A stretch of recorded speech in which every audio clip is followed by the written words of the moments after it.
Hello students, welcome to Affairs Cloud. My name is Vikas. So friends, we have an application by the name Careers Cloud which you can go and download through the Play Store.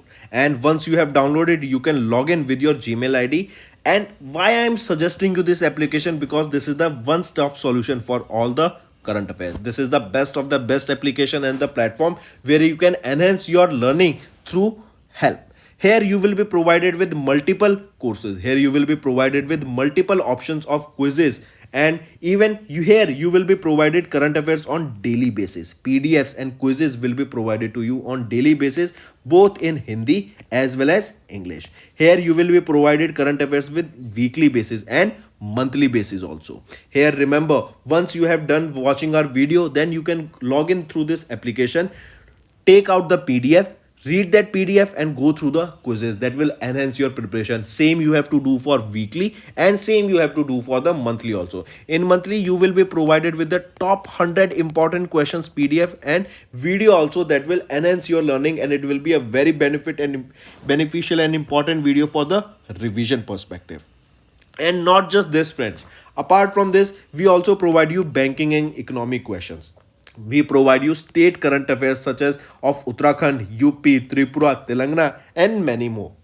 Not just this, apart from this, we also provide you topic wise current affairs, and the topics that we are providing you are really important. These topics are such as national affairs, international affairs, important days, sports, defense, science and technology, apps and web portals, obituary. These are the important topics that are being asked in various exams across India. So these are the topics that are must and should be covered and will be beneficial for the preparation of the students. Hello everyone. तो आज की video में awards and recognition से related हम discuss करेंगे for September month.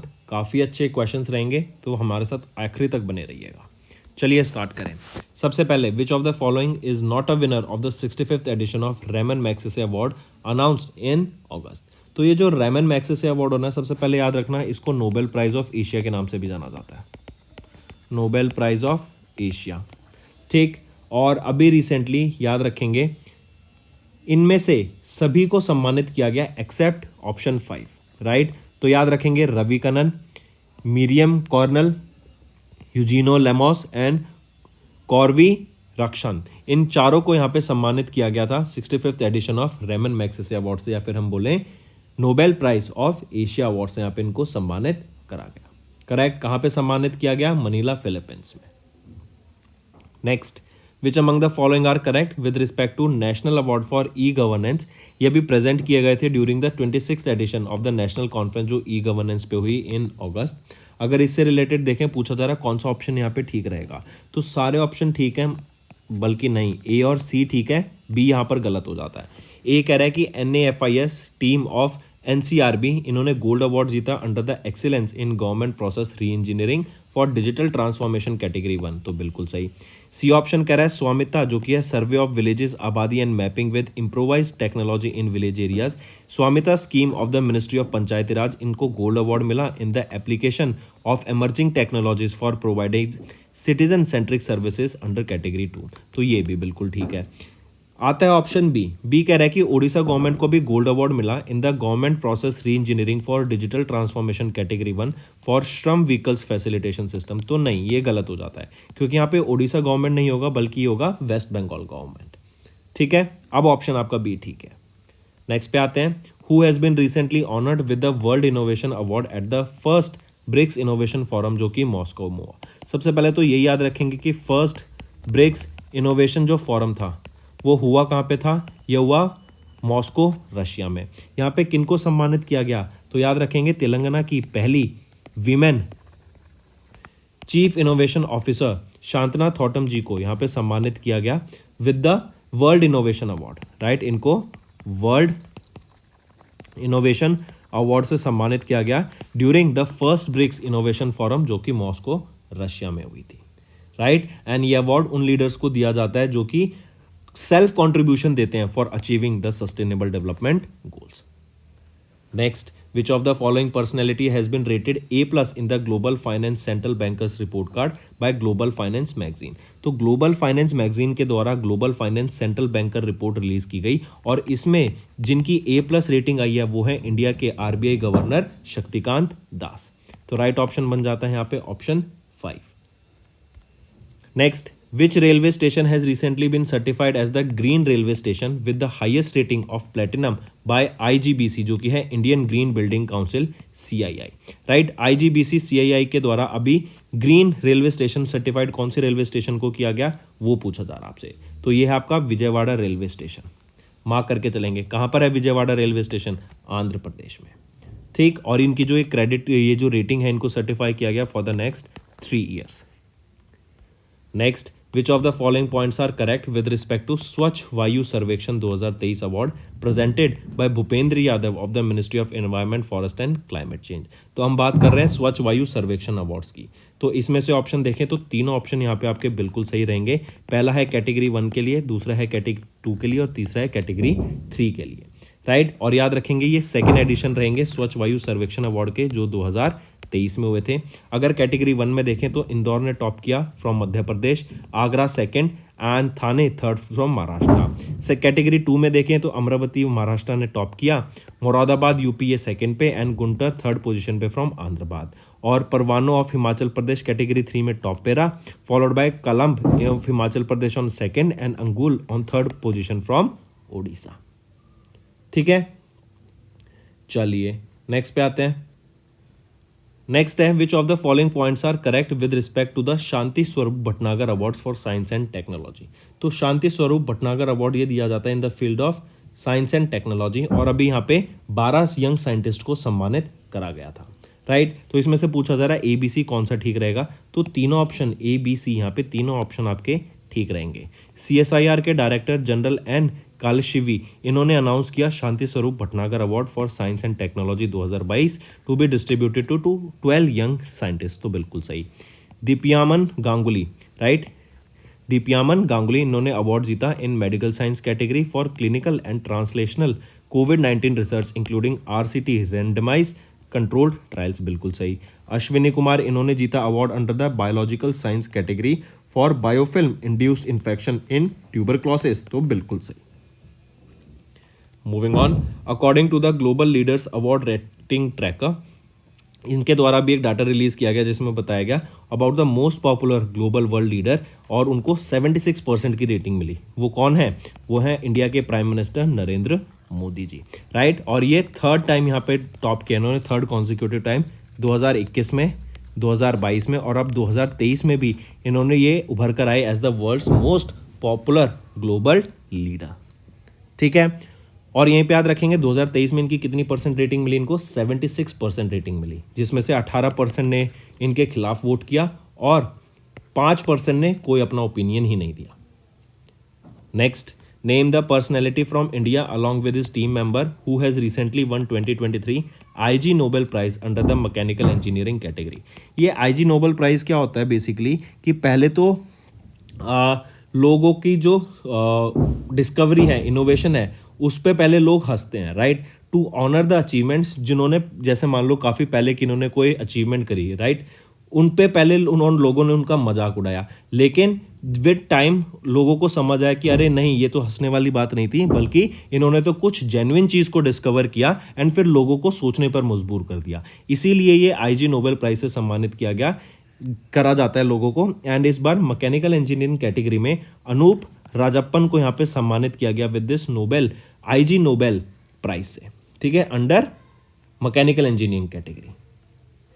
Next, how many artist have received Sangeet Natak academy Amrit award 2022 from the vice president of India Jagdeep Dhankhar ji. तो इनके द्वारा कितने 84 इंडिविजुअल्स को यहाँ पे सम्मानित किया गया। ये उन लोगों को अवार्ड दिया जाता है संगीत नाटक अकेडमी अवार्ड से, उनको सम्मानित किया जाता है कि जो 75 ईयर्स अबव हो चुके हैं जो आर्टिस्ट, राइट, एंड उनको अभी तक कोई भी और अवार्ड से सम्मानित नहीं किया गया है इन सो फार। इसमें से 70 मैन थे एंड 14 वीमेन थी। Next, National Medical Commission of India was awarded the recognition status by the World Federation for Medical Education for a period of dash years with immediate effect. तो याद रखेंगे national medical commission of India को भी 10 साल तक एक with immediate effect recognition मिला है of the status of the world federation for medical education.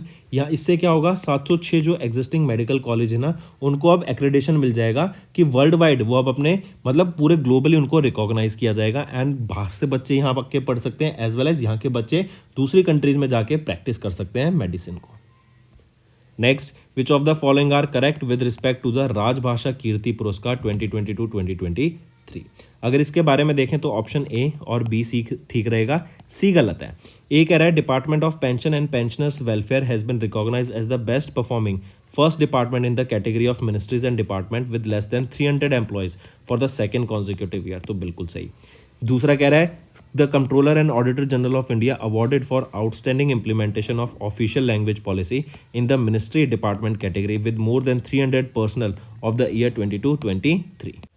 और तीसरा ऑप्शन कह रहा है कि हिंदुस्तान पेट्रोलियम कॉर्पोरेशन लिमिटेड इनको कन्फर्ड किया गया विद राजभाषा कीर्ति पुरस्कार, जो कि 3rd पोजीशन आई इनकी in the category of public sector undertaking, जो कि PSU है in the region A for the year 2022-23। तो क्या ये ठीक है? नहीं, हिंदुस्तान पेट्रोलियम कॉर्पोरेशन लिमिटेड को नहीं मिला, बल्कि वो PFC है, पावर फाइनेंस कॉर्पोरेशन, राइट। इन्होंने रिसीव किया ये Rajbhasha Kirti Puraskar in the A category and PFC ने ही सिक्योर की 3rd position in the public sector undertaking. Next, in सितंबर इंडिया ने वन किया भी bid to host the 17th international congress on the chemistry of cement. कहाँ पर? तो ये कहाँ होस्ट किया जाएगा? इंडिया में होस्ट किया जाएगा, right. International congress on the chemistry of cement India में 17वां एडिशन होगा। किस साल में जाके होस्ट किया जाएगा? 2027 में, मार्क करेंगे, एंड न्यू दिल्ली में होगा ये। एक और चीज़ याद रखेंगे, यहाँ पे इंडिया के साथ स्विट्जरलैंड एंड UAE ने भी बिड लगाया था, लेकिन यहाँ पे इंडिया विजेता रहा। Next, which of the following villages has have been selected as the best tourism village of India 2023 by the Ministry of Tourism? तो वो रहेगा 2 विलेज, एक तो है कृतेश्वरी जो कि वेस्ट बंगाल में है एंड विश्वनाथ घाट जो कि असम में है। ये दोनों विलेजेस अभी याद रखेंगे सेलेक्ट की गई हैं as the best tourism village of India 2023 by ministry of tourism. ठीक है, कृतेश्वरी का है वेस्ट बंगाल में और विश्वनाथ घाट असम में। Next, name the personality who has been recently और who has recently become 3rd Indian scientist जिन्होंने भी नॉर्मन ई बोरलॉग अवार्ड से जिनको सम्मानित किया गया इन the field of research and application. पहली चीज़ तो यही याद रखेंगे कि जो ये नॉर्मन ई बोरलॉग अवार्ड है ये किस लिए दिया जाता है? इन द फील्ड ऑफ और इन the field research and application के लिए, करेक्ट। और इस बार किनको सम्मानित किया गया? वो है स्वाति नायक को। ये एक इंडियन साइंटिस्ट हैं, राइट, एंड इनको यहाँ पे नॉर्मन ई बोरलॉग अवार्ड से सम्मानित किया गया for field research and application. ये 3rd इंडियन बनी, फर्स्ट ओडिशा मतलब फर्स्ट पर्सन फ्रॉम उड़ीसा जिनको इस अवार्ड से सम्मानित किया गया। इनको सीड लेडी के नाम से भी जाना जाता है इन उड़ीसा। ये अवार्ड अनाउंस किया गया during the climate week in New York city जो कि 17 से 24 सितंबर के बीच में हुआ एंड ये रॉकफेलर फाउंडेशन के द्वारा ये नॉर्मन ई बोरलॉग अवार्ड से सम्मानित किया जाता है। नेक्स्ट, वहीदा रहमान, इनको कन्फर किया गया with the dash edition of Dada Saheb Phalke award. तो वहीदा रहमान जी को 53rd दादा साहेब फाल्के अवार्ड से सम्मानित किया गया फॉर 2021। ये 8वीं फीमेल बनी जिनको इस अवार्ड से सम्मानित किया गया। 69th edition of national film award ceremony के दौरान इनको सम्मानित किया जाएगा, राइट। एंड इनको पद्मा श्री से सम्मानित किया गया था 1972 में, पद्मा भूषण से इनको 2011 में सम्मानित किया गया था। और दादा साहिब फाल्के अवार्ड ये इंस्टीट्यूट कब हुए थे? 1969 में पहला एडिशन था इसका। तो याद रखेंगे इनको 53rd एडिशन ऑफ दादा साहिब फाल्के अवार्ड से सम्मानित किया गया। नेक्स्ट आ जाते हैं हाउ मेनी एमिनेंट साइंटिस्ट, इनको शांति स्वरूप भटनागर अवार्ड से भी सम्मानित किया गया for science and technology by Jitendra Singh on 82nd foundation day of CSIR जो कि 26 सितंबर को था। तो सबसे पहली चीज़ ये याद रखेंगे CSIR का 82nd फाउंडेशन डे था कब? 26 सितंबर को। और इसी दिन याद रखेंगे शांति स्वरूप भटनागर अवार्ड से सम्मानित किया गया कितने इंडिविजुअल्स को या कितने साइंटिस्ट को? 12 साइंटिस्ट को। किनके द्वारा ये अवार्ड दिया गया? जितेंद्र सिंह के द्वारा यहाँ पर अवार्ड दिया गया। एंड ये जो 12 साइंटिस्ट होते हैं इनको अंडर द एज ऑफ ये 45 होते हैं जिनको ये शांति स्वरूप भटनागर अवार्ड से सम्मानित किया जाता है। Next, as per Kantar brands top 75 most valuable Indian brands report, ये वायर एंड प्लास्टिक प्रोडक्ट्स के द्वारा रिलीज की गई। Dash company retained their top position as the India's most valuable brand for the second consecutive year.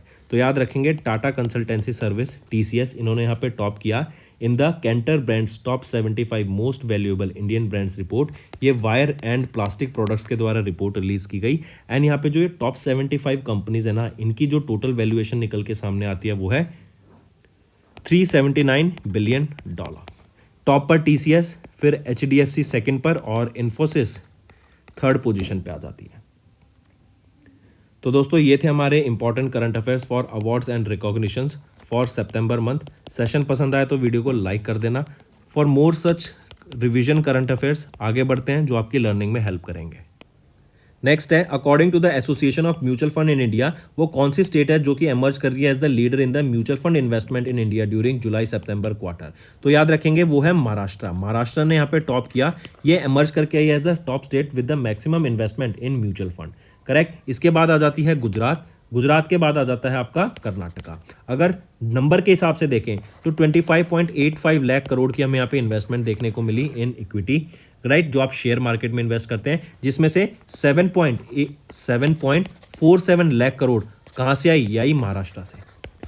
ठीक है, mark करके चलेंगे इसको। फिर फोर्थ नंबर पे कौन सी आ जाती है? दिल्ली। नेक्स्ट बात कर रहे हैं नेम द एक्टर जिनको अभी अपॉइंट किया गया as the UPI safety ambassador by NPCI। तो national payment corporation of India ने अभी पंकज त्रिपाठी को अपॉइंट किया था as their UPI safety ambassador, मतलब UPI की अवेयरनेस क्रिएट कराने के लिए कि ये पेमेंट के तौर पर बिल्कुल सेफ है, सिक्योर है और इससे जो आप पेमेंट करेंगे वो आपकी पेमेंट सक्सेसफुल होगी। तो ये भरोसा जताने के लिए जनरल पब्लिक को ये पंकज त्रिपाठी को यहाँ पे UPI सेफ्टी एम्बेसडर अपॉइंट किया गया। ठीक, फिर इसी के साथ साथ बताओ रन फॉर यूनिटी।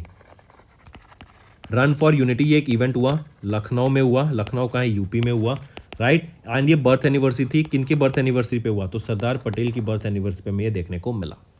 नेक्स्ट, इन नवंबर धूरबा नारायण घोष जो कि DN घोष हैं, ये फॉर्मर चेयरमैन थे ऑफ डैश बैंक जिनका निधन हो गया। तो ये फॉर्मर चेयरमैन थे स्टेट बैंक ऑफ इंडिया के जिनका रिसेंटली अभी निधन हो गया, और ये 12वें फॉर्मर चेयरमैन थे स्टेट बैंक ऑफ इंडिया के जिनका भी निधन हो गया, राइट। 1985 से लेकर 1989 तक ये यहाँ पे इस पोजीशन पे थे of the chairman of SBI। And 95 की एज में इन कोलकाता वेस्ट बंगाल इनका निधन हो गया। एंड 1928 में कोलकाता इन वेस्ट बंगाल ओनली इनका जन्म हुआ था। फिर उस यूनिवर्सिटी का नाम बताओ जिनकी खुद की अपनी एक सैटेलाइट है। तो वो है अलीगढ़ मुस्लिम यूनिवर्सिटी। ये वो यूनिवर्सिटी है जिनकी अपनी खुद की एक सैटेलाइट रहेगी। Next, when was world urbanism day observed across the globe. World urbanism day बोले या फिर इसको मैं बोलूं world town planning day. Town planning day कब ऑब्जर्व किया जाता है? ये जनरली ऑब्जर्व किया जाता है 8 नवंबर को, राइट। और इसकी थीम याद रखेंगे लर्न ग्लोबली अप्लाई लोकली। ये आपकी थीम रहेगी world urbanism day as well as world town planning day की।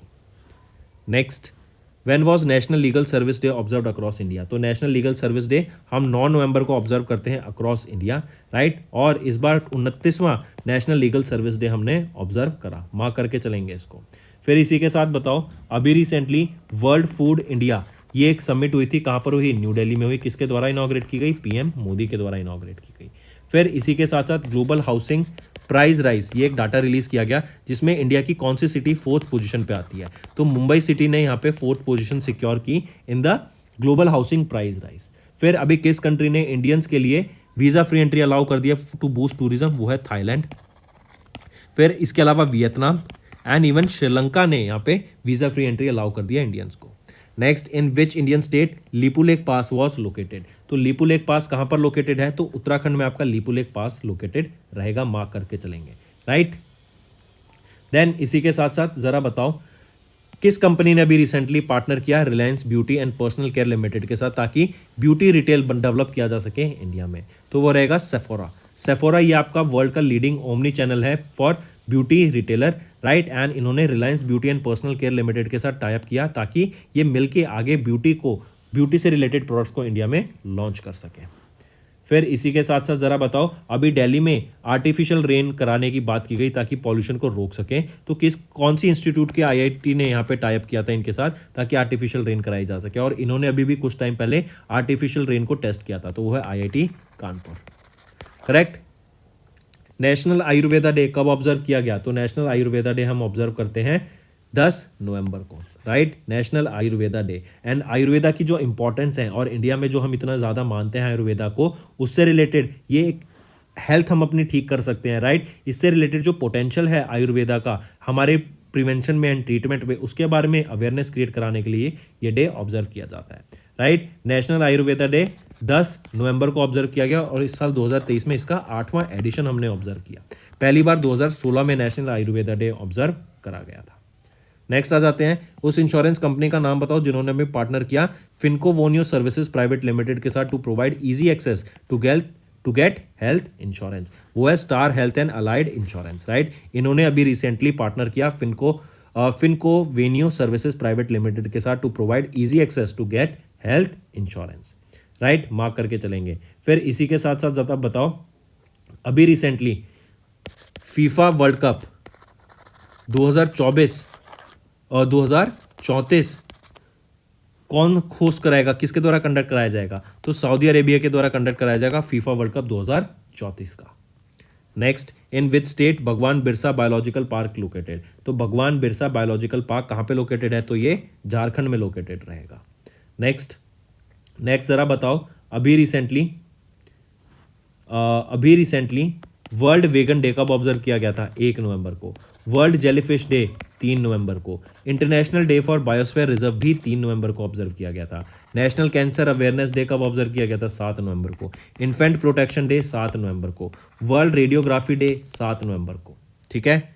Next, the ministry of coal amended the Shakti policy to grant coal linkage for a minimum of 3 months to a maximum of 1 year. इससे क्या होगा? Transparency बनी रहेगी and जो कोल का जो आप ठेका दिया जाता है आपकी कोल माइंस का, वो एक ट्रांसपेरेंट तरीके से होगा, करेक्ट। एंड ये शक्ति पॉलिसी यही बताती है कि scheme for harnessing and allocating कोयला ट्रांसपेरेंसी इन इंडिया, ये एक पॉलिसी है जिससे सरकार जो ठेकेदार होते हैं उनको यहाँ पे कोयला को निकालने के लिए एक ठेका देगी और उसका मिनिमम 3 मंथ से लेके 1 साल तक ही आपको प्रोवाइड कराया जाएगा। तो राइट ऑप्शन 2 रहेगा। नेक्स्ट आ जाते हैं फिर, नेम द मिनिस्ट्री जिन्होंने रिसेंटली अप्रूव किया digital advertisement policy 2023 to enable empower the central bureau of communication. तो वो है ministry of information and broadcasting, right. ये एनेबल करेगी सेंट्रल ब्यूरो ऑफ कम्युनिकेशन को ताकि गवर्नमेंट यहाँ पे जो भी वो नई कैंपेन्स लॉन्च कर रहे हैं, जो भी नई स्कीम्स लॉन्च कर रहे हैं, उसको डिजिटल मीडिया स्पेस के तौर पर अपने कैंपेन्स को लॉन्च कर सके, उसके बारे में लोगों को जागरूक कर सके एंड जो नई पॉलिसीज आ रही हैं उनके बारे में लोगों को अवेयर कराया जा सके ताकि एक आउटर रीच ज़्यादा लोगों तक ये अवेयरनेस पहुंच सके, ज़्यादा लोग उस पॉलिसी का बेनिफिट ले सके। नेक्स्ट, किस कंट्री की नेवी ने अलॉन्ग विद इंडियन नेवी अभी कंडक्ट कराया 4th edition of Bongo Sagar 23 and 5th edition of coordinated patrol, जो कि है corporate exercise at the northern bay of Bengal. तो किस कंट्री की नेवी ने? तो बांग्लादेश की नेवी ने अलॉन्ग विद इंडियन नेवी अभी ऑर्गेनाइज या फिर कंडक्ट करा 4th edition of Bongo Sagar, right, और 5th edition of corporate exercise. यह भी कराया गया इंडिया और बांग्लादेश नेवी के बीच में, ठीक। और बोंगो सागर एक्सरसाइज की बात करें तो ये पहली बार कब कराया गया था? 2019 में बोंगो सागर एक्सरसाइज कंडक्ट कराया गया था फॉर द फर्स्ट टाइम। और कॉर्पोरेट एक्सरसाइज बिटवीन इंडिया और बांग्लादेश कब कराया गया था? 2018 में पहली बार कराया गया था। फिर इसी के साथ साथ याद रखेंगे वो कौन से इंडियन नेवल शिप हैं जिन्होंने इंडिया की तरफ से इसमें पार्टिसिपेट किया? तो INS कूथर एंड INS किल्तन, इन दोनों का यहाँ पर हमें पार्टिसिपेशन देखने को मिला इन दीज एक्सरसाइज जो कि इंडिया की तरफ से था। That's all for the day, friends. I hope you enjoyed the session and you can follow us on the YouTube channel as well as apart from YouTube channel, you can go and follow us at Affairs Cloud Telegram channel. And if you have any queries related to the content or the of courses offered to you or the payment which you did on the application, you can contact us on the number provided, that is 7677333862. Apart from this, friends, you can follow us on the Facebook as well as on Instagram handle, that is affairscloud_official. In the end, friends, If you use a code that is Vikas10, you will be getting an additional extra 10% discount by using this code Vikas10. Also, if you have any problem regarding the course purchase, any problem regarding to our application, you can contact us on the mobile number that is 9677333862. And if you want to mail us, you can also mail us on support@affairscloud.com, and I assure you that our representative from us will be contacting you soon and resolving your issue.